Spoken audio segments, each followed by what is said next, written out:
வாங்க இன்னைக்கு வீடியோக்குள்ள போலாம். ஆகஸ்ட் 25ஆம் தேதி சஞ்சய பாலிகிராஃப் டெஸ்ட் பண்றதுக்காக கொல்கத்தால இருக்கிற பிரசிடென்சி ஜெயிலுக்கு சிபிஐ கூட்டிட்டு போயிருக்காங்க. சஞ்சய் அந்த பாலிகிராஃப் டெஸ்ட்ல என்ன சொல்லியிருக்கான் அப்படின்னா, நான் அன்னைக்கு அவங்கள சீரழிச்சு கொலை பண்ணல, ஆக்சுவலா இதுதான் அன்னைக்கு நடந்துச்சு அப்படின்னு பல விஷயங்களை அந்த லை டிடெக்டர் டெஸ்ட்ல சொல்லியிருக்கான். ஆரம்பத்துல வெஸ்ட் பெங்கால் போலீஸ் கிட்டயும் சரி, அதுக்கப்புறமா இந்த கேஸ் சிபிஐ கிட்ட மாறியதுக்கு அப்புறமா சிபிஐ கிட்டயும் சரி, ஆமா நான் தான் கொலை பண்ணேன் அப்படின்னு கன்ஃபர்ஸ் பண்ணியிருந்தான். ஆனா இப்ப அவன் என்ன சொல்லியிருக்கான் அப்படின்னா, சம்பவம் நடந்த அந்த நாள் அன்னைக்கு நைட்டு நான் செமினார் ஹால்குள்ள போய் பார்க்கும் பொழுது ஆல்ரெடி அந்த டாக்டர் இறந்து கிடந்தாங்க. அதை பார்த்த உடனே எனக்கு என்ன பண்றது அப்படின்னே தெரியல. சோ நான் பயந்து போய் அங்கிருந்து வெளியே ஓடி வந்துட்டேன் அப்படின்னு சொல்லியிருக்கான். இதை கேட்ட சிபிஐ ஆபீசர்ஸ் இதுக்கு என்ன சொல்றாங்க அப்படின்னா, சஞ்சய் இந்த மாதிரி பொய் சொல்லி இன்வெஸ்டிகேஷனை மிஸ்லீட் பண்ண பாக்குறான். அதாவது இந்த கேஸ திசை திருப்புற முயற்சி இது அப்படின்னு சொல்லியிருக்காங்க. பிகாஸ் சஞ்சய் நான் போய் பார்க்கும் பொழுது அந்த டாக்டர் ஆல்ரெடி இறந்து கிடந்தாங்க. அத நான் பார்த்து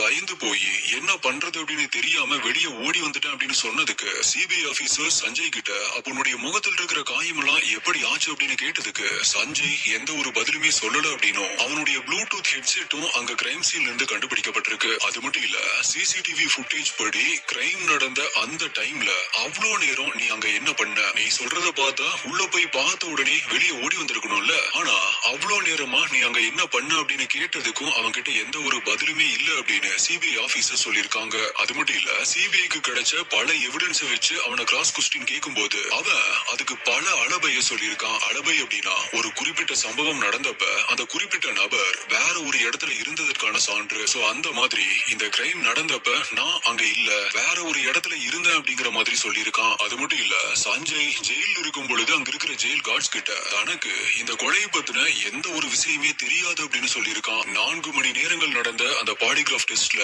பல கேள்விகளுக்கு அவன் சொன்ன பதில் ஃபால்ஸா இருக்கு அப்படின்னும், அன்கன்வின்சிங்கா இருக்கு, அதாவது நம்புற மாதிரி இல்ல அப்படின்னு ரிப்போர்ட் வந்திருக்கு. அந்த பாலிகிராஃப் டெஸ்ட் பண்றப்ப 4 மணி நேரமும் சஞ்சய் ரொம்பவே பதட்டமாகவும் ரொம்பவே பயத்தோடவும் இருந்தது ரிப்போர்ட்ல தெரிய வந்திருக்கு. ஆனா திரும்ப திரும்ப தான் ஒரு இன்னசென்ட் அப்படின்னும், எனக்கும் இதுக்கும் எந்த ஒரு சம்பந்தமுமே இல்ல அப்படின்னு சொல்லிட்டே இருந்திருக்கான். அது மட்டும் இல்ல, பாலிகிராஃப் டெஸ்ட்ல கொலை நடந்த அந்த நாள் இரவு